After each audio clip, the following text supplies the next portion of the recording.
오늘 우리에게 주시는 하나님의 말씀 보도록 하겠습니다. 오늘 우리에게 주신 하나님의 말씀은 갈라디아서 1장 1절에서 5절까지 말씀입니다. 갈라디아서 1장 1절에서 5절까지 말씀입니다. 귀하신 하나님의 말씀 받들어서 읽도록 하겠습니다. 사람들에게서 난 것도 아니요 사람으로 말미암은 것도 아니요 오직 예수 그리스도와 그를 죽은 자 가운데서 살리신 하나님 아버지로 말미암아 사도된 바울은 함께 있는 모든 형제와 더불어 갈라디아 여러 교회들에게 우리 하나님 아버지와 주 예수 그리스도로부터 은혜와 평강이 있기를 원하노라. 그리스도께서 하나님 곧 우리 아버지의 뜻을 따라 이 악한 세대에서 우리를 건지시려고 우리 죄를 대속하기 위하여 자기 몸을 주셨으니 영광이 그에게 세세토록 있을지어다. 아멘. 아멘. 이 말씀은 살아계신 하나님의 말씀입니다.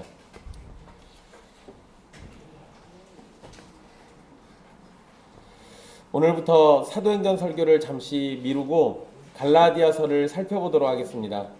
사도행전 15장에서 우리는 예루살렘 총회가 열렸던 그 사건을 살폈습니다. 할례와 율법을 지켜야 한다는 가르침이 교회 안에 퍼졌고 그렇게 가르치는 사람들이 안디옥에 와서 잘못된 가르침을 퍼뜨렸습니다. 그리고 예루살렘 총회는 율법과 할례를 통해서 구원을 받는 것이 아니라는 이 사실을 분명하게 확인했고 그것을 교회에 알려서 은혜 가운데 거하도록 했습니다. 이랬던 이 사도행전 15장 사건과 연관해가지고 갈라디아서를 살피는 것은 중요한 의미가 있습니다. 학자들 사이에 견해는 좀 나눠지긴 하지만 우리 전통적으로 갈라디아서는 이 남갈라디아라는 지역으로 보낸 편지라고 알려져 있습니다. 갈라디아는 어느 작은 도시의 이름이 아니라 넓은 지역을 가리키는 표현입니다. 그래서 남갈라디아와 북갈라디아로 나눠져서 부르는데 남갈라디아는 바울과 바나바가 첫 번째 선교 여행을 다니면서 방문했던 비시디아, 안디옥, 이고니온, 루스드라, 더베 이런 지역들이 속해 있는 곳입니다. 남갈라디아로 갈라디아서를 보낸 것이 분명하다면 갈라디아서는 예루살렘 총회가 열리기 전에 보내진 편지입니다. 이러한 이해 가운데 설명을 한다면 갈라디아 지역의 율법을 지켜서 구원을 얻는다는 가르침이 이미 교회들 가운데 퍼지기 시작했었고 그러한 중에 바울이 사역하던 안디옥 지역, 그 안디옥 지역에 있던 교회에도 그런 가르침을 전하는 사람들이 왔던 것입니다. 그리고 결국에는 이 문제를 해결하기 위해서 예루살렘 총회가 열렸던 겁니다.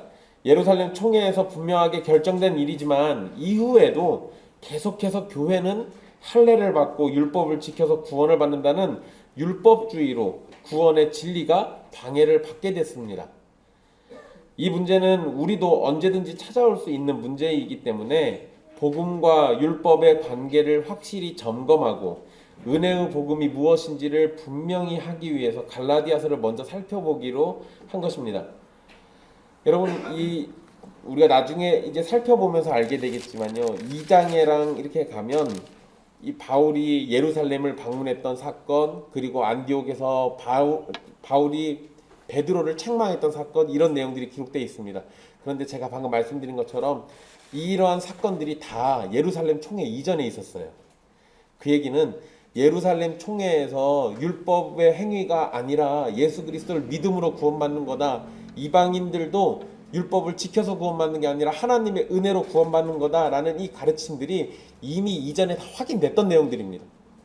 그랬는데도 여전히 예루살렘 총회가 열릴 수밖에 없었던 상황이 벌어진 걸 보면 율법을 지켜서 구원받아야 한다라고 주장했던 사람들이 굉장히 많았던 겁니다. 그런데 그냥 여기서는 제가 크게 언급 안 하겠지만 오늘날도 비슷해요. 이 율법주의는 초대교회로부터 시작해가지고 지금까지 교회 역사 속에서 없었던 적이 없습니다. 사람들이 있는 곳에는 항상 그리고 천주교 같은 경우는 결국은 이 율법주의와 혼합해가지고 우리가 뭔가를 해야만 구원받는다라는 내용들이 포함되어 있잖아요. 이런 걸 보면 이 가르침, 이 갈라디아서가 다루고 있는 이 내용들은 사실 우리에게는 매우 중요한 내용들입니다. 그리고 이 이야기는 갈라디아서에서만 언급되는 게 아니라 에베소서에서도 언급했던 내용이고 나중에 골로새서에서도 언급합니다. 그리고 로마서에서는 더 집중적으로 다룹니다. 그러니까 반복해가지고 이 이야기가 계속 나온다는 얘기는 초대교회의 이 문제가 굉장히 심각했었다라는 것, 또 신자들의 삶에 이 문제는 끊임없이 우리를 위협할 거라는 겁니다. 그러니까 우리가 이 내용들을 잘 알고 잘 살피는 것이 매우 중요합니다. 오늘 본문 말씀 보시면은요, 인사말로 오늘 본문 1절에서 5절을 설명할 수 있습니다. 편지의 첫 서두, 첫 번째 머릿말에 이 인사말이 해당되는 건데요. 그런데 단순한 인사말이 아니라 갈라디아서에서 말하려고 하는 중요한 내용들을 다 담고 있습니다. 그러니까 오늘 내용은 갈라디아서 전체를 요약한 것과 같은 그러한 내용들이 될 겁니다. 한 구절씩 살펴보도록 할게요. 갈라디아서에서 중요하게 다루는 주제 중 하나는 바울의 사도직입니다. 우리 성경에서는 번역상 사도된 바울이라는 말이 1절 저 뒷부분에 나옵니다. 맨 마지막에 나오죠. 그런데 원문에서는 이 말이 제일 먼저 나옵니다. 바울에게 있어서 이 사도의 권위는 항상 도전받고 문제가 됐습니다. 왜냐하면 12사도와 다른 방식으로 사도가 되었기 때문에 그런 겁니다. 여러분, 이건 이렇게 생각하시면 쉬워요. 여러분들 예전에 우리 교회 저쪽 호성동 쪽에 있을 때 우리 교회 입구에서 서성이다 들어오신 분들 좀 됩니다. 분명히 개혁교회라고 소개받았는데 들어오다 보니까 간판에 기장 마크가 떡하니 있어요. 그 나중에 그걸로 저한테 전화하신 분들도 있었습니다. 우리 교회 안 들어오고 입구에서 쳐다보고 돌아가시고 나중에 전화한 사람들이 있어요. 그래서 개혁교회라고 거짓말했다고. 그러니까 제가 출신이 기장 출신이고 제가 신학 공부한 데가 자유주의 신학을 가르쳐주는 곳이니까 그런 데서 개혁신학 정반대된 거를 이야기한다고 하니까 안 믿어지겠죠. 의심되고, 그래서 제가 개혁주의 한다, 뭐 개혁교회를 한다, 개혁신학을 따르는 목사다 아무리 얘기해도요, 그냥 겉으로 보이는 걸로는 의심받기가 쉽고, 그것 때문에 저를 궁금해하는 사람들도 많습니다. 진짜일까라는 거죠. 여러분, 그냥 제가 출신 때문에 이러는 건데 사도 바울은 오죽했겠습니까? 출신으로 치면 뭐예요? 바리새인이죠. 또 했던 일로 보면 교회 교인들을 붙잡아다가 죽이던 사람이에요. 예수 믿는다라는 사람들을 다 쫓아다니면서 감옥에 쳐넣고 잡아다가 죽이는 게 목적이었던 사람입니다. 그러니까 안 믿어지겠죠. 여러분, 예수님의 12제자가 사도로 불리는 거는 이견이 없어요. 다른 의견이 없습니다. 가룟 유다를 대신해서 뽑힌 마띠아가 사도로 불리는 것도 문제가 없었습니다. 그런데 교회를 핍박하던 바울이 사도로 불리는 거는 계속해서 사람들의 반대와 거절이 있었습니다. 그래서 바울은 자신의 사도직과 관련해가지고 사람에게서 난 것도 아니요, 사람으로 말미암은 것도 아니요 라고 이렇게 표현하고 있습니다. 즉 자신의 사도직이 사람으로부터 오지 않았다라는 것을 강조합니다. 사람들에게서 난 것도 아니요 라는 이 표현은요, 사람들, 그러니까 어떤 무리로부터 온 것이 아니라는 표현이잖아요. 이건 마치 뭐랑 비슷하냐면 안디옥 교회에 있을 때 예루살렘으로부터 왔다는 사람들이 있었어요. 그러니까 그 사람들을 겨냥한 표현 같습니다. 안디옥 교회에 와서 할례를 받아야 한다라고 주장한 사람들은 예루살렘에 있는 바리새파 사람들과 연관되어 있습니다. 그들로부터 온 사람들이죠. 즉 그들은 할례를 받고 율법을 지켜야 한다고 생각하는 무리로부터 온 사람들인데, 바울은 어떤 무리들이 인정해가지고 사도라고 불리는 게 아니라는 겁니다. 여러분, 이거 약간 우리가 목사랑 연결해서 보면 이 말이 약간 의아해요. 이상하다고 느껴질 겁니다. 왜냐하면 목사는 오늘날 어떻게 목사가 됩니까? 교회가 인정해주면 목사가 돼요. 사람들로부터 온 거예요. 이렇게 되면 그러잖아요. 그러니까 목사와 사도는 약간 좀 차이가 있습니다. 그러니까 목사는 기본적으로 내적인 소명, 제 스스로 내가 목사가 돼야겠다, 난 목사가 되고 싶다, 나 하나님 말씀을 가르치는 그 직분을 감당하고 싶다, 이렇게 마음을 먹고요. 그런 소망이 제가 공부를 하면서 실력으로 드러나거나 사람들에게 인정받아서 드러나게 됩니다. 그렇게 돼서 여러분들이 저를 청빙하면 제가 교회 목사가 되는 거예요. 그러니까 이렇게 되면요, 시작은 제 안에서부터 시작되지만 결국은 사람들에 의해서 결정되죠. 물론 궁극적으로 신학적으로 보면은 그 모든 것은 하나님의 통치 아래에 있는 거기 때문에 성령님이 우리 마음을 그렇게 움직여 주셨다라고 생각을 합니다. 그렇지만 과정에서 보면 사람들로부터 나온 거예요. 그러죠? 그런데 바울이 이야기할 때는요, 사도로서 자신은 사람들로부터 나온 게 아니라고 얘기합니다. 어떤 무리들이 인정했기 때문에 사도라고 불리는 게 아니라는 거예요. 또 사람으로 말미암은 것도 아니요라는 표현은요, 안디옥에 베드로가 왔을 때, 베드로가 와가지고 안디옥에서 있을 때요, 2장에 나오는 얘기예요. 근데 야고보로부터 어떤 사람들이 왔다고 등장을 합니다. 이때 문제를 일으킨 사람들은 야고보라는 한 사람으로부터 왔다고 주장했습니다. 즉 이들은 자신들이 하는 말의 권위를 누구에서 찾는 거예요? 야고보에게서 찾아요. 야고보에게서. 그러나 바울은 그렇게 어떤 권위 있는 사람에 의해서 사도가 된 것이 아니라고 얘기하는 겁니다.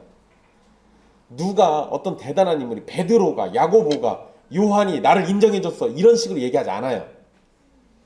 그 사람들이 인정해줬기 때문에 내가 사도가 된 게 아니라는 겁니다. 여러분 이 이야기는요, 이제 이 뒤에 또 나와요. 1장의 중반 이후에 계속 언급되는 얘기가 바로 그것과 연관되는 얘기들입니다.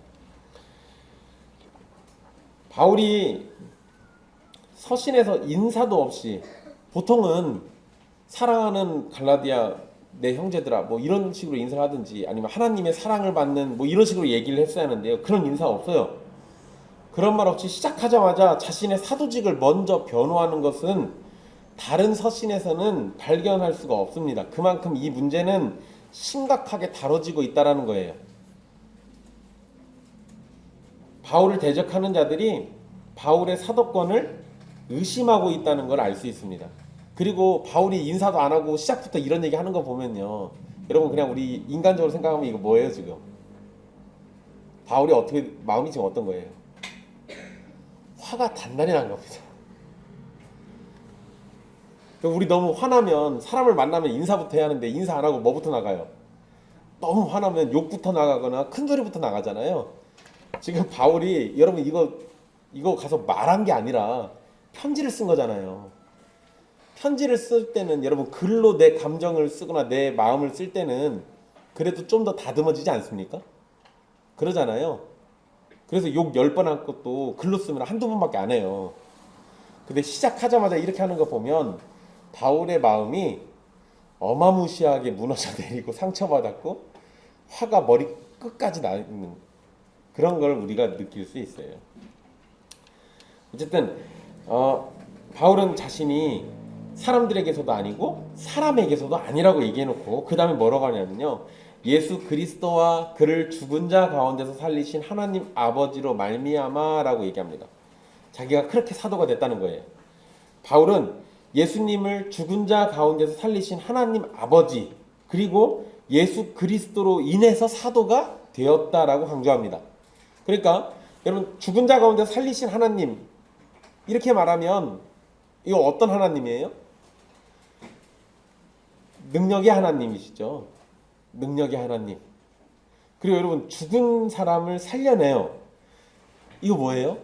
존재가 바뀌는 거예요. 죽은 시체가 살아난 거니까. 그러잖아요. 그러니까 얼마든지 상황을 바꿀 수 있는 역전의 하나님, 그런 하나님이 나를 사도로 불렀대요. 이 얘기 뭔 소리인 겁니까? 사도 바울은 옛날에 죽은 자와 같죠. 마귀의 자식과 같았어요. 그런데 역전의 하나님이 나를 불러서 뒤집어 놓으신 거죠.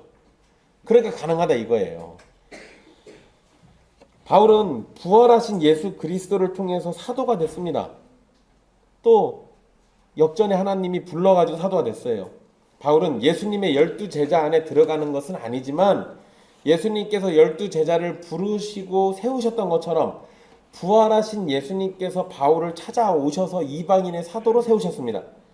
그러니까 바울은 앞에서 사람으로 인해서 사도가 된 것이 아니라고 말했고 대조적으로 하나님과 예수 그리스도로 사도가 됐다라고 말합니다. 이러한 표현은 결국 바울의 사도직은 사람들의 판단과 결정을 따라서 인정되고 거절되는 것이 아니라는 점을 알려줍니다.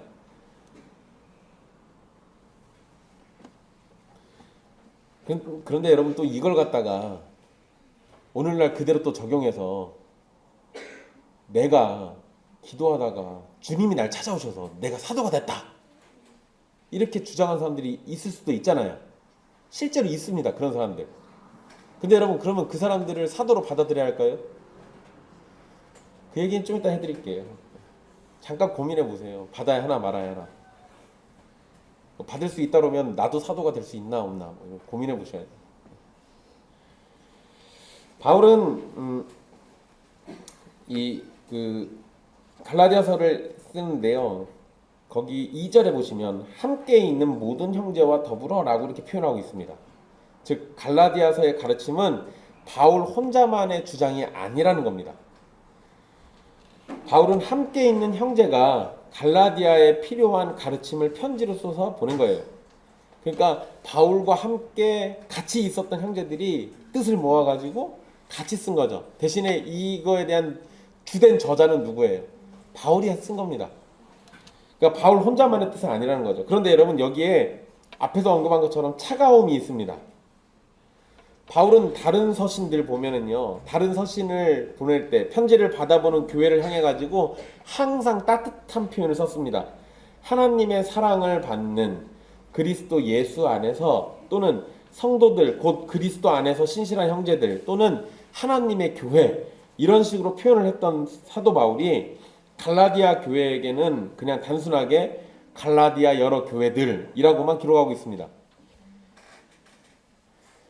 그러니까 인사를 하긴 하는데 다른 따뜻한 표현을 안 써요. 여전히 어떻다는 겁니까? 화가 아직도 나 있어요. 여러분 이 화가 어디까지 가시냐면요. 여러분 3장에 가면 3장 1절에는요. 어리석도다 갈라디아 사람들아 이래요. 거기서는 형제라는 말도 안 써버립니다. 이게 여러분 나중에 제가 설교해드리고 난 다음에 다시 한번 그걸 문맥을 잘 읽어보세요. 그러면 사도 바울이 편지를 쓰다가 또 화가 났어요. 편지를 쓰다 보니까 화가 더 나가지고 형제도 빼버려. 에이 하면서 이렇게 갈라디아 사람들아 이래버리는 재밌는 분입니다. 이런 거 보면요 사도 바울도 굉장히 인간적이신 분이에요. 어쨌든 따뜻한 표현을 쓰던 바울이 심지어 여러분 이 따뜻한 표현은 어디에다가까지 쓰냐면요 우리 신약 성경에 있는 서신들 중에 교회에 여러 가지 터진 문제들을 잔뜩 써놓은 서신이 있습니다. 고린도 전서를 나중에 여러분들 설교 때랑 우리 같이 살펴보면은요 차마 제가 말하지 못할 만한 범죄들도 있어요. 막 무시무시한 범죄들 막 나옵니다. 그런데 그런 고린도 교회를 향해서도 하나님의 사랑받는 교회라고 불러요. 그런데 갈라디아는 그 말조차 안 해요. 그러니까 걔네들보다 더 나쁘다는 거죠. 얼마나 화가 났으면 이랬을까. 어쨌든 여러분 이런 차가움이 있는데 그런데 여러분 바울이 갈라디아 교회를 향해서 화가 났다는 걸 보여주고는 있지만 그렇다고 분노를 가득 담아가지고 편지를 썼다는 건 아니에요. 바울이 서운함이나 아니면 화가 나서 편지를 쓴 건 맞아요. 따뜻한 인사말도 생략해버리고 중간에 그냥 형제들이란 말도 안 해버리고 막 이럽니다. 그런데 애정이 없었다면 이런 편지를 안 썼겠죠. 그냥 다 지옥 가버려라 하고는 관심도 안 뒀을 거예요. 그런데 애정이 있으니까 고치도록 가르치고 노력하는 겁니다. 즉 바울이 이렇게 편지를 기록하고 있는 것은 여전히 갈라디아 교회를 향한 애정이 있다라는 것을 알려주는 겁니다. 그럼에도 속상한 감정은 감출 수가 없어요. 여러분 우리 이런 거 우리 인간들 우리 사람들 사는 관계 속에서도 이런 일들이 있잖아요. 너무 내가 화가 나가지고 큰 소리를 쳤어요. 근데 상대방에 대한 애정이 없으면 큰 소리 치고 그냥 뒤도 안 돌아보고 신경도 안 쓸 거예요. 앞으로 뭐 어떻게 살든가 말든가 그러잖아요. 근데 내가 애정이 있으면 큰 소리 치고도 그 다음에 그 사람이 어떻게 될까 막 전전긍긍하고 그러지 않아요? 마음이 막 편하지가 않습니다. 그러니까 애정이 있는 것과 없는 것의 차이가 그런 식으로 드러나죠. 어쨌든 아무리 마음이 상했더라도 바울은 갈라디아 형제들을 계속해서 교회라고는 부르고 있습니다. 물론 3장에서는 그렇게 안 불렀지만 여전히 그들을 사랑하는 마음을 갖고 있다라는 것을 우리가 볼 수 있어요. 3절 말씀을 보시면 바울은 하나님 아버지와 예수 그리스도께서 갈라디아 여러 교회들에게 은혜와 평강을 주시기를 기도합니다. 여러분 여기 우리 성경에 자주 나오는 표현인데요. 은혜와 평강. 근데 은혜는 둘 다 인사말이에요. 그냥 은혜가 있을지어다 해도 되고 평강이 있을지어다 해도 되잖아요. 근데 서신서에서는 이 두 가지를 보통 많이 씁니다. 왜 그러냐면 은혜라는 말은 헬라식 인사말이고요. 평강은 히브리식 인사말이에요. 그러니까 이 편지를 받아보는 그 지역에는 헬라인도 있고 히브리 유대인들도 있고, 그러니까 이 두 가지 인사말을 다 같이 쓰고 있습니다. 그런데 이게 단순히 그런 인사말의 의미만이 아니라 갈라디아서 전체를 놓고 보면 여기서 언급된 은혜는 그리스도 예수 안에서 택하신 모든 자에게 주시는 자비로 이해할 수 있습니다. 이것은 단순히 구원해 주시는 은혜만이 아니라 그것도 포함하고 또 진리 가운데에서 자라게 해주시는 은혜도 함께 빌고 있는 거예요. 갈라디아 교회는 잘못된 가르침을 따라서 어긋난 길을 가고 있기 때문에 그들이 진정한 진리 안에서 올바르게 자라도록 해주시는 은혜가 절대적으로 필요한 상황입니다.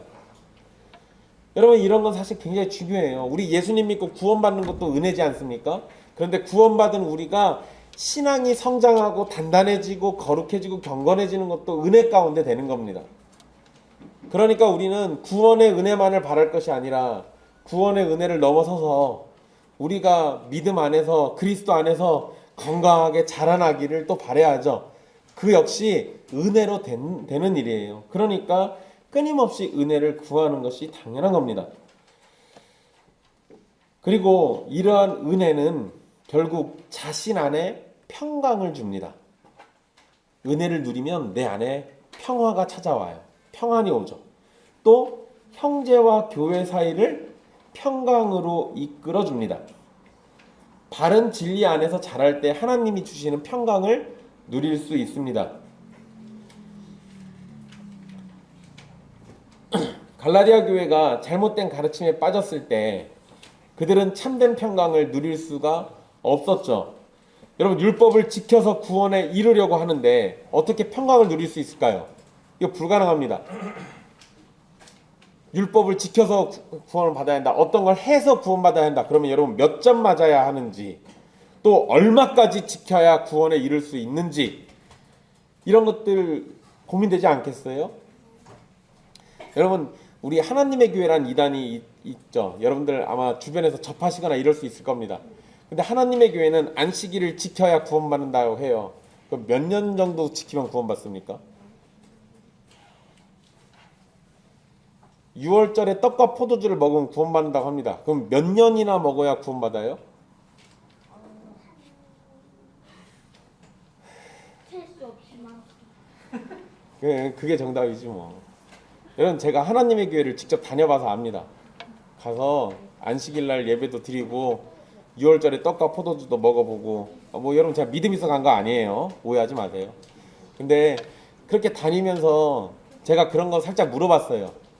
그랬더니 죽는 그날까지 이러더라고요. 여러분 죽는 그날까지면 중간에 내가 혹시 아파가지고 교회 못 가면 못 지킨 거잖아요. 그럼 어떻게 해요? 그럼 난 지옥에서 한 걸음 멀어진 거예요. 아니 천국에서 멀어진 거지. 그러니까 여러분 율법을 지켜서 구원받는다고 하면은요 평강이 없어요. 불안하지. 혹시 내가 이거 못 지킬까봐 무섭지 않겠습니까? 걱정이 안 되겠어요? 만약에 율법을 지켜서 구원받는다? 그러면 여러분 부모에게 효를 다하는 것이 하나님의 율법 안에 있어요. 그럼 우리 어떻게 해야 돼요? 부모님한테 한 번이라도 대들면 어떻게 되는 겁니까? 지옥불에 엄청 가까워져요. 나는 그런 적이 없다. 손 들어보세요.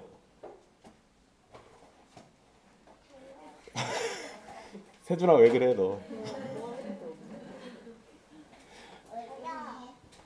여러분 부모님한테 큰 소리 안 치는 자녀가 있어요? 그런 식으로 따지면 우리 모두 지옥에서 다 같이 모임해야 돼요 이제.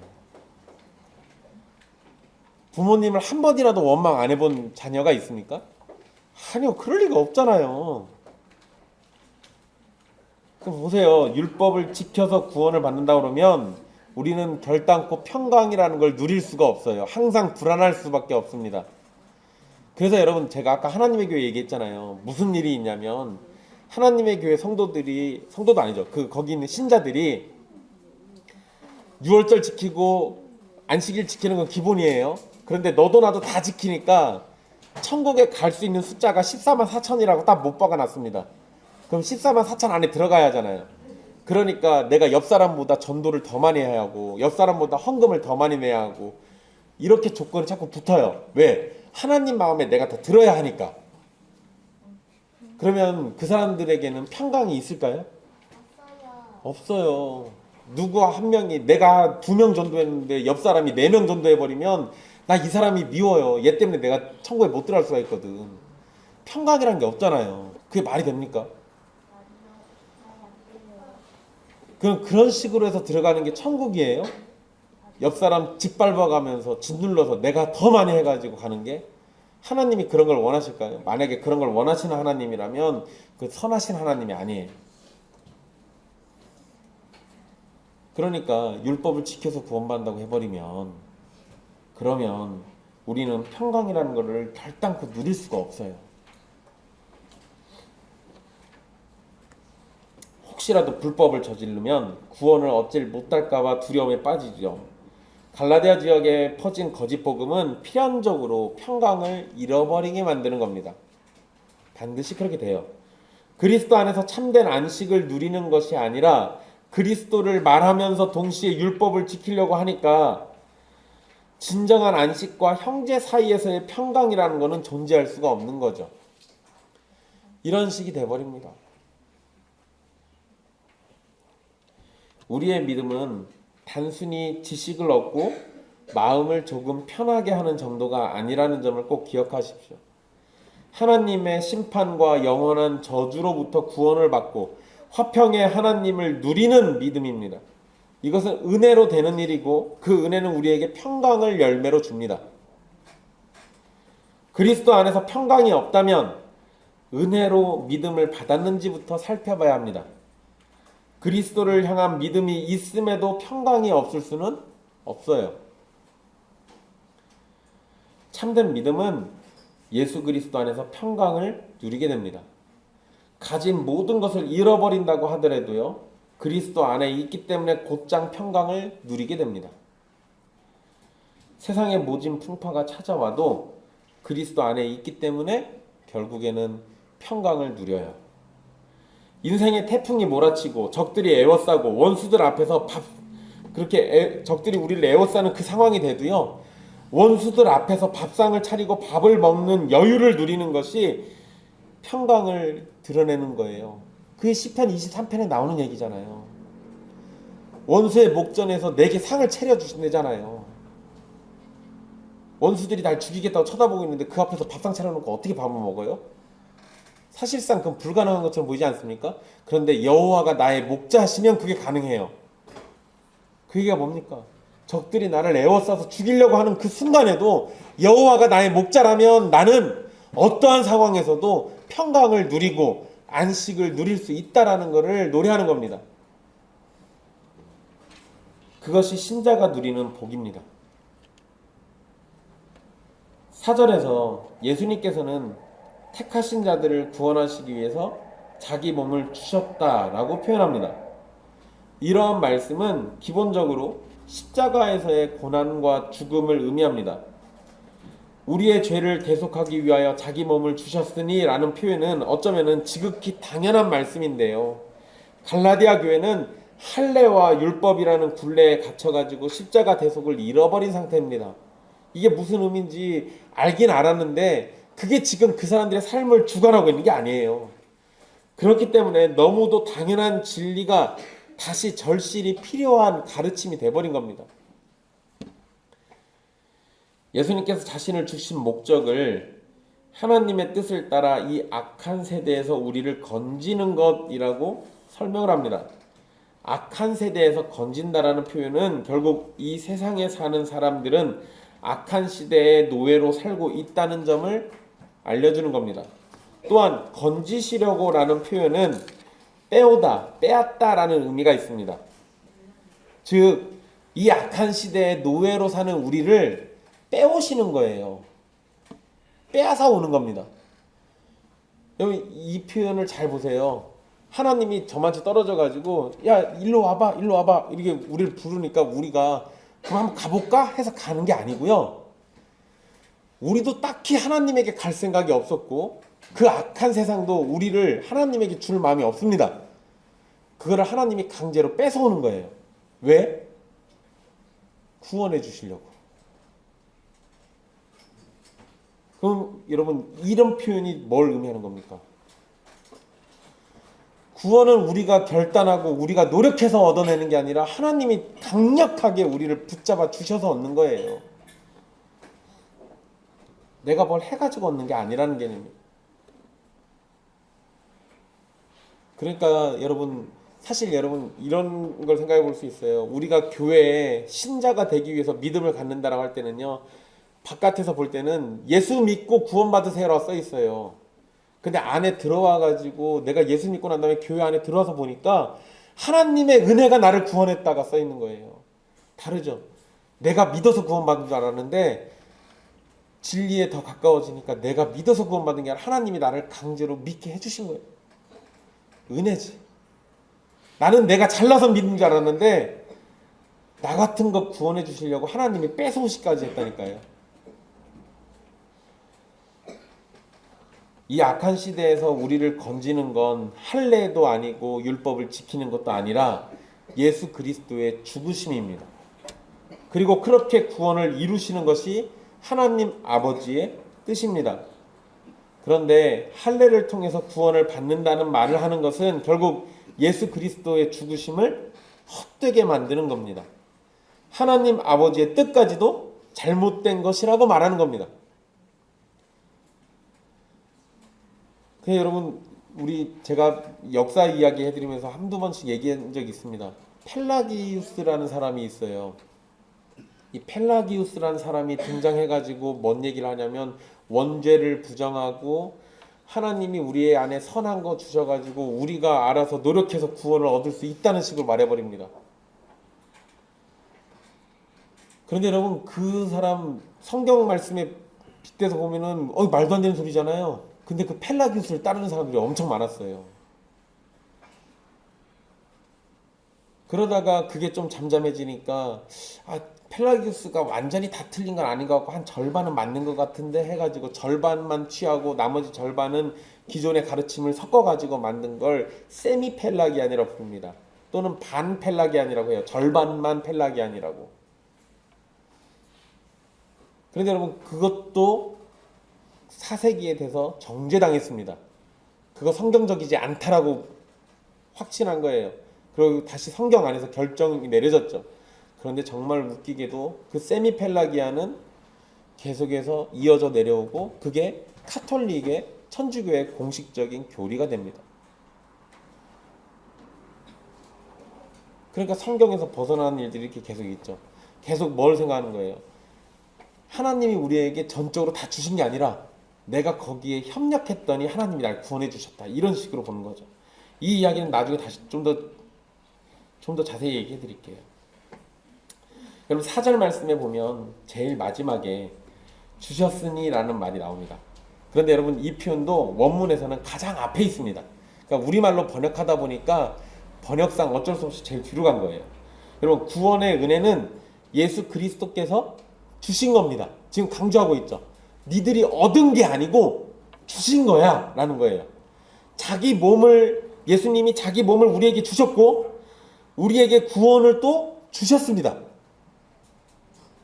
우리가 노력해가지고 예수님의 몸을 얻어내고 구원도 얻어낸 게 아니라 예수님이 전적으로 다 주신 거예요. 하나님 곧 우리 아버지의 뜻을 따라서 그 모든 걸 주신 겁니다. 뜻을 세우신 분은 아버지 하나님이고 그것을 실행에 옮기신 분은 예수 그리스도입니다. 여기에 사람들의 행위가 개입될 틈은 조금도 없습니다. 여러분 구약의 희생 제사를 보면은요, 인간이 하나님께 제사를 드리죠. 하나님이 또 그렇게 하라고 시키셨습니다. 희생 제사 이렇게 드려라, 방법도 알려주셨어요. 그런데 분명 구약의 제사는 인간이 드리는 겁니다. 그런데 십자가 희생 제사는 오로지 삼위 하나님의 행위입니다. 히브리서 10장 3절 4절에 이렇게 말씀합니다. 제가 읽어드릴게요. 이 제사들에는 해마다 죄를 기억하게 하는 것이 있나니 이는 황소와 염소의 피가 능히 죄를 없이 하지 못함이라. 인간들이 드리는 제사를 말한 겁니다. 인간이 드리는 제사는 우리의 죄를 완전히 없애지 못합니다. 그렇지만 그리스도께서 드리신 제사는 완전히 우리의 죄를 해결하죠. 히브리서 10장 12절 14절 말씀입니다. 읽어드릴게요. 오직 그리스도는 죄를 위하여 한 영원한 제사를 드리시고 하나님 우편에 앉으사 그 후에 자기 원수들을 자기 발등상이 되게 하실 때까지 기다리시나니 그가 거룩하게 된 자들을 한 번의 제사로 영원히 온전하게 하셨느니라. 십자가 희생 제사는 한 번의 제사로 영원히 온전하게 하시는 제사입니다. 예수님께서 자기 자신을 하나님께 바치셔서 영원한 온전한 제사를 드렸는데 뭐가 더 필요할까요? 필요한 게 없어요. 히브리서 말씀대로 하자면 구원받기 위해서 우리가 이제 뭘 해야 할 게 뭐가 있다는 거예요? 없어요. 온전하고 영원한 제사를 드리신 예수님 때문에 모든 게 다 해결된 겁니다. 그냥 우리는 그걸 믿고 의지하고 우리의 것으로 받아들이면 끝나는 거예요. 여러분, 우리 예수님께서 자기 몸을 주신 이야기 하는데 그것이 무엇을 위해서 합니까? 우리의 죄들을 위해서라고 4절에 언급하고 있어요. 우리 죄를 대속하기 위하여. 즉 우리의 죄들은 예수님께서 자신의 몸을 주셔야만 해결될 문제라는 겁니다. 만약에 예수님을 통한 구원이 아닌 다른 길이나 방법을 말할 것이라면요, 예수님의 성육신과 십자가 죽음과 부활에 비교될 만한 방법이 제시되어야 합니다. 그 정도는 돼야 돼요. 그런데 이거 빼놓고 그거 아니더라도 우리가 착하게 살면 구원 받겠지. 여러분, 우리가 착하게 노력하는 것, 그 가치가 온 천하 우주 만물을 지으신 하나님이 이 땅에 내려오셔서 우리를 위해 죽으신 일과 가치가 비교가 됩니까? 비교가 안 되잖아요. 비교가 안 되는 거예요. 그 비교가 안 되는 거를 사람들이 비교를 하고 있다고요.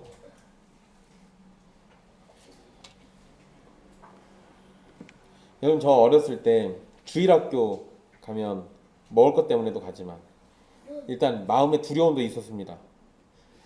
주일학교 안 가고 예배 빠지고 그러면 지옥 갈 것 같아가지고.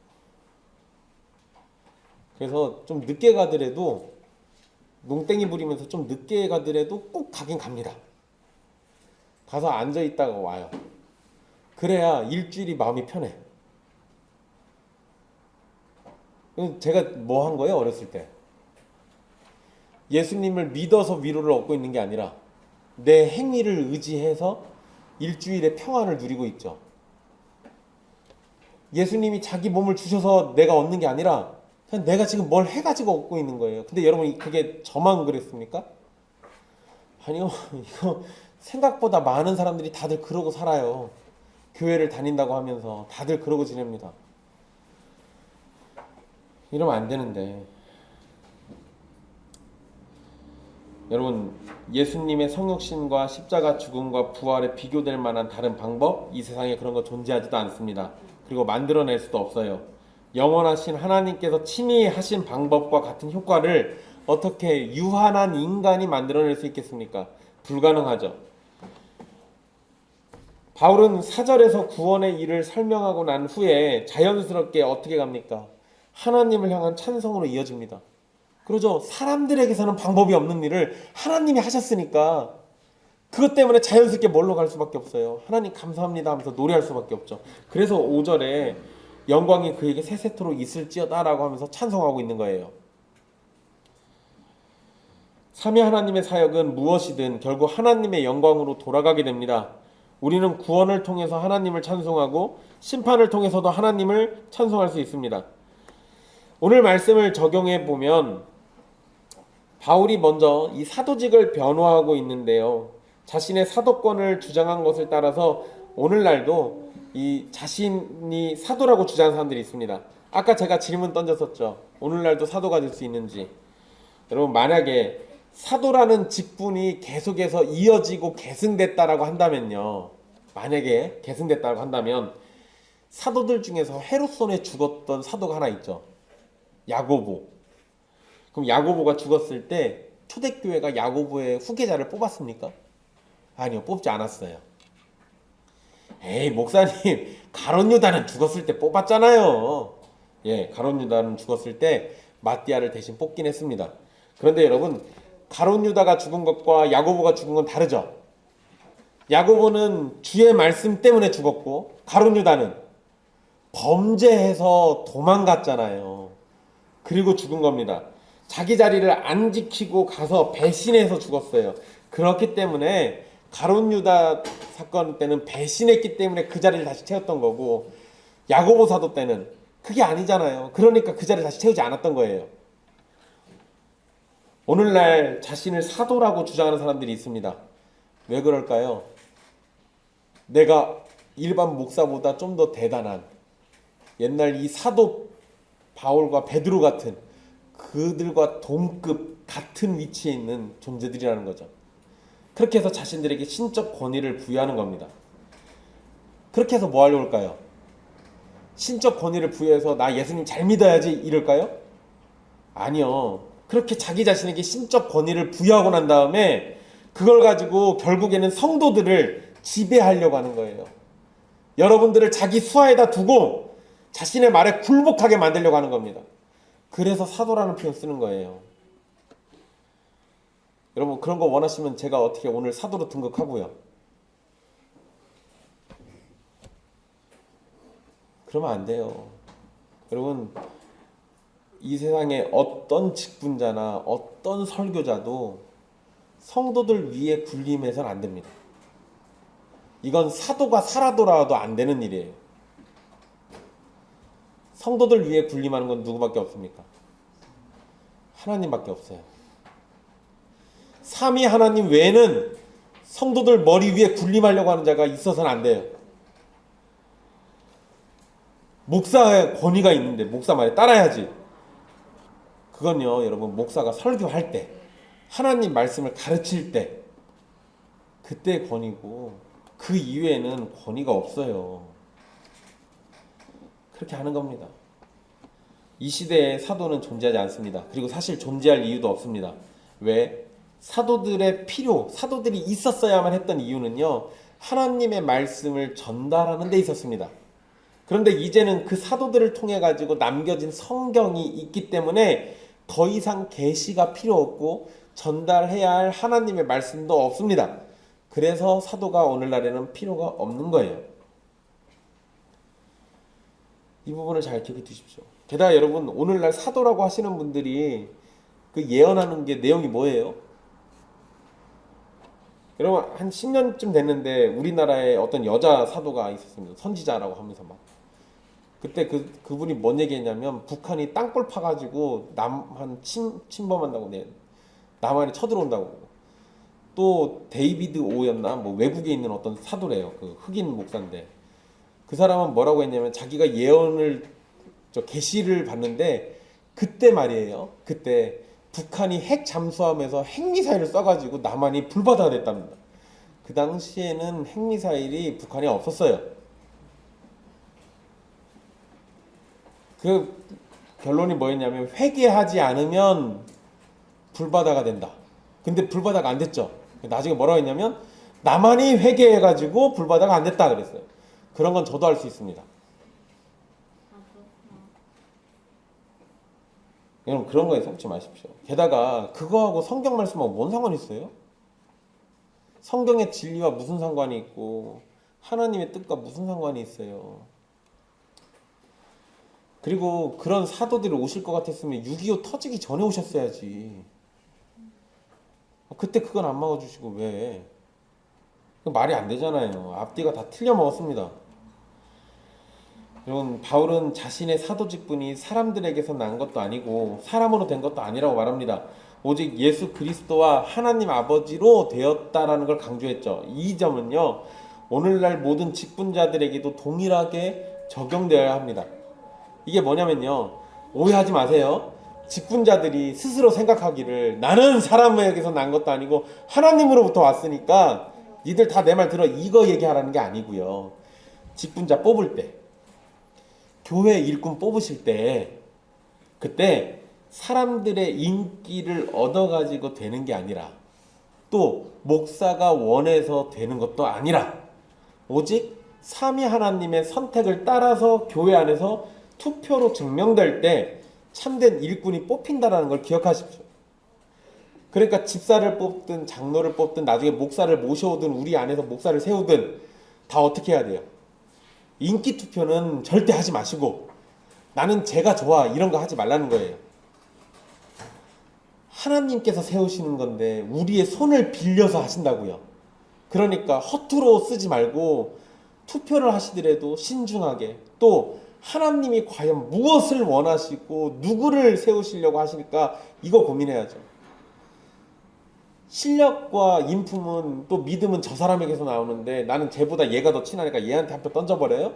그럼 어떻게 되는 겁니까? 교회에 엉터리 직분자가 세워지고 다 같이 망하게 돼요. 그러지 마시라는 겁니다. 직분자를 세울 때 그런 식으로 세우면 안 돼요. 또 여러분, 바울의 사도 직분을 변화하는 것은요, 기독교를 변화할 때도 동일하게 적용할 수 있습니다. 기독교의 진리는, 우리가 믿는 것은 사람들이 인정해서 된 것이 아닙니다. 어느 뛰어난 사람이 말해가지고 또는 그 사람이 만들어가지고 전해져서 되는 것도 아닙니다. 여러분, 우리 그런 것 착각을 잘해요. 개신교, 우리 기독교의 신앙은 칼빈이 얘기해서 이렇게 됐다 이런 소리 하는 사람들이 있습니다. 아니요, 그러면 안 돼요. 칼빈이 맞는 얘기를 하긴 했는데 칼빈에 의해서 된 게 아니고 성경 말씀에 있는 걸 다시 확인한 거겠지. 그러니까 심각하게 얘기하시는 분들은요, 칼빈이 아니면 우리는 없다 이런 소리 하시는 분들도 있어요. 칼빈이 아니면 다른 사람 세웠겠지. 이렇게 믿음이 없어요, 사람들이. 루터가 아니면은 우리는 없다. 아니, 루터 아니면 다른 사람이라도 세웠겠지. 하나님이 하시려고 했는데. 그냥 사람들이 중요한 게 아니라 그들을 사용하시는 하나님이 더 중요해요. 다시 말씀드리면 우리의 믿음은 사람들에 의해서 만들어지고 세워지는 게 아니라 기독교의 진리는 오직 삼위 하나님으로부터 나와서 삼위 하나님에 의해서 세워지는 진리입니다. 그렇기 때문에 우리의 신앙은 철저하게 하나님이 하시는 말씀에 의지하고 말씀을 따라 살아야 하는 겁니다. 여러분들이 말씀을 대하지 않고요, 그냥 어떤 권위 있는 사람의 말만 믿고 따르잖아요. 그러면은 여러분들은 하나님을 믿는 게 아니라 그 사람을 따르는 거예요. 그 사람을 믿는 거고. 근데 여러분, 제가 지금 이렇게 얘기하는 거 우리 잘 생각해 보세요. 우리 예전에 교회에서 많이 보지 않았습니까? 목사님이 하나님 말씀을 얘기하는가 안 하는가 관심 없어요. 일단 목사가 하는 얘기니까 무조건 옳다 생각하고 그냥 목사가 하는 말은 무조건 따라가요. 그러면 이게 하나님을 섬기는 겁니까? 목사를 섬기는 겁니까? 그런 짓 하지 말라고요. 목사가 다 맞는 말을 하더라도요, 목사 말을 그냥 무작정 신뢰하는 게 아니라 말씀이 과연 그러한가 계속 상고해야 돼요. 목사를 신뢰하고 따르는 건 좋은 일이긴 합니다. 그런데 무한한 신뢰와 의심을 한 톨도 하지 않고 그냥 그 인간 자체를 신뢰해버리는 건 문제예요. 근데 이런 사람들 있어요.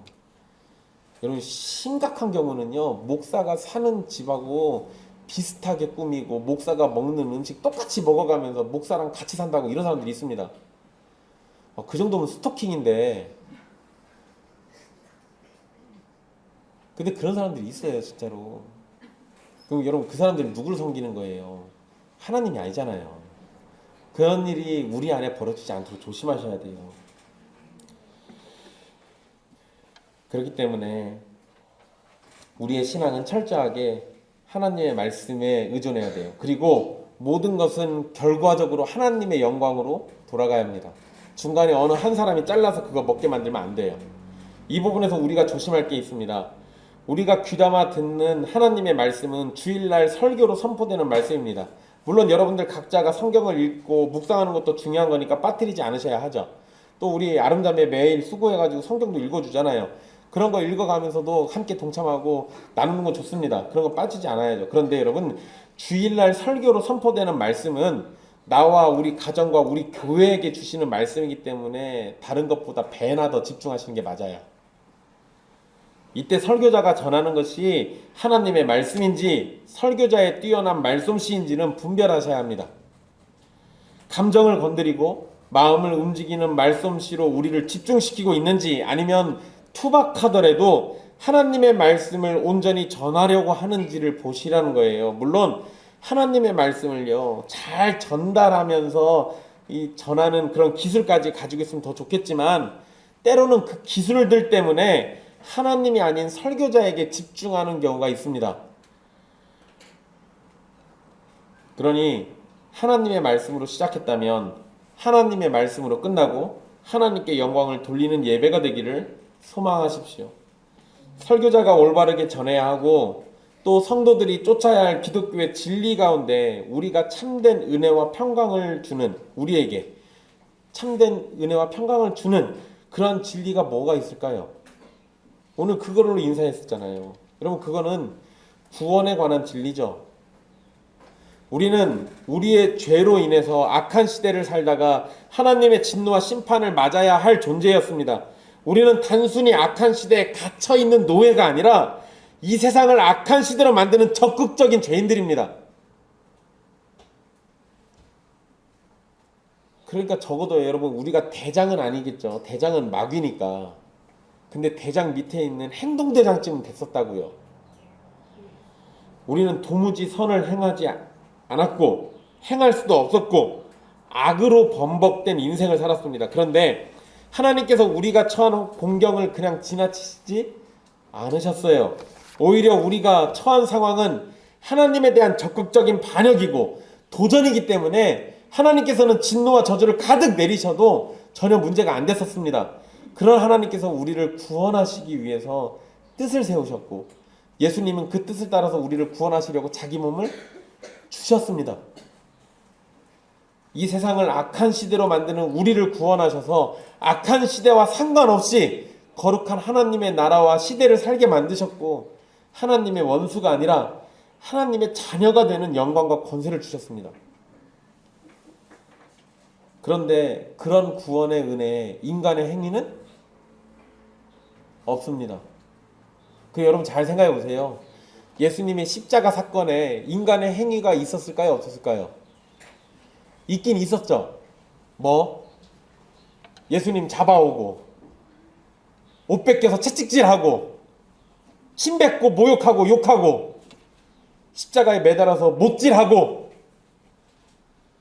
창으로 옆구리 찌르고, 다 인간들이 하는 행위죠. 그건 뭡니까? 그게 선이에요? 살아계신 하나님을 죽였는데? 궁극적으로 하나님의 뜻이 나타난 거지만 거기에서 드러난 인간들의 행위는 계속 뭐였습니까? 하나님께 저항하는 거예요. 하나님을 대적하고 하나님을 미워하고 있잖아요. 그러니까 구원의 역사 속에서 나타난 인간의 행위는 다 뭐였습니까? 그조차도 다 범죄였어요. 그조차도. 그런데도 구원해 주셨잖아요. 인간의 행위가 개입될 여지는 없어요. 어떤 사람은 우리가 믿어야만 그 일이 성취된다고 말하는 사람도 있습니다. 근데 여러분, 우리 에베소서에서 살폈던 것처럼 우리 죄와 허물로 죽은 우리가 스스로 믿음을 가질 수는 없습니다. 우리가 믿음을 가진다는 것은 우리에게 은혜로 생명이 주어졌고, 은혜로 진리를 얻었고, 은혜로 믿음을 가질 결단이 생긴 겁니다. 그러니 인간이 할례나 율법을 지켜서 구원을 얻을 수 있다는 것처럼 말하는 것은 어떠한 모양이든 다 거짓된 속임수입니다. 그것은 우리의 은혜와 평강을 빼앗는 술수입니다. 여러분 어느 대형 교단 총회장님께서 이제 총회장 끝났어요. 작년인데 그분 총회장 되는 그날 갑자기 그 감사패 증정식을 했어요. 근데 감사패 증정식을 하는데 뭔 감사패였냐면 헌금 얼마 냈다 감사패, 3억 냈다 감사패, 10억 냈다 감사패. 천국은 부자들만 갑니까? 아니요. 하나님을 믿는 자. 고마워. 부자들만 천국 간다 그러면 예수님 거짓말쟁이가 돼버리잖아요. 부자가 천국 들어가는 것은 낙타가 바늘귀 들어가는 것보다 어렵다니까요. 여러분, 사람의 행위는 절대 개입되지 않습니다. 모든 건 다 뭐만 됩니까? 하나님의 은혜예요. 하나님의 은혜. 그러니 인간이 할례나 율법을 지켜서 구원을 얻을 수 있다라고 말하는 이 모든 것들 우리의 은혜와 평강을 뺏으려는 술수니까 속지 마십시오. 그때 그 감사패 줄 때 사람들 박수치고 다 부러워했습니다. 그걸 왜 부러워해요? 거기서 그 감사패 받는 게 그게 뭔 대수고 뭔 자랑이라고. 내가 돈이 더 많으면 내가 많이 갖고 있으면 많이 낼 수도 있어요. 근데 그건 자랑거리가 아니에요. 그 돈은 누가 주셨어요? 내가 일해서 벌었지만 하나님이 그렇게 하도록 만들어 주신 거잖아요. 그런 걸 자랑이라고 나와서 감사패 받는 사람들도 문제고 그걸 또 감사패 주고 있는 사람들도 문제고 그걸 찍어가지고 인터넷에 올려가지고 자랑이라고 내세우는 교단도 문제고 어쩌다 우리 이렇게 되는지 모르겠습니다. 우리가 하나님께 영광을 돌린다는 것은 단순히 입술로 고백하는 것을 끝내는 것이 아닙니다. 우리가 그리스도로부터 은혜와 평강을 누린다면 그것을 전하는 사람이 되는 거예요. 돈을 많이 내는 사람이 되는 게 아니라 은혜와 평강을 주신 하나님을 증거하고 전하고 이 값없는 은혜를 사랑하고 자랑하는 사람이 되는 겁니다. 우리가 서 있는 자리에서 하나님께 감사하고 우리에게 맡겨진 본분에 최선을 다하고 이웃들에게 친절을 베풀고 선한 일을 도모하면서 살아갈 때 우리가 고백한 것처럼 주님께 영광을 돌릴 수 있는 겁니다. 사랑하는 형제 자매 여러분, 예수 그리스도 안에서 은혜와 평강을 누리고 사시고 계십니까? 다른 것으로 은혜와 평강을 누리려는 시도를 하지 마십시오. 오직 하나님의 뜻 안에서 예수 그리스도께서 행하신 구원 사역으로 우리가 은혜와 평강을 누리는 겁니다. 헛된 가르침에 여러분을 빠뜨리지 않도록 주의하면서 항상 주님 안에서 참된 진리를 가지고 살아가기를 소망하십시오. 삼위 하나님께서 이 악한 시대를 사는 우리에게 계속해서 은혜와 평강을 주시고 우리의 부족한 입술과 연약한 삶을 통해서 하나님의 영광을 드러내게 해주시기를 간절히 소망하겠습니다. 기도하겠습니다.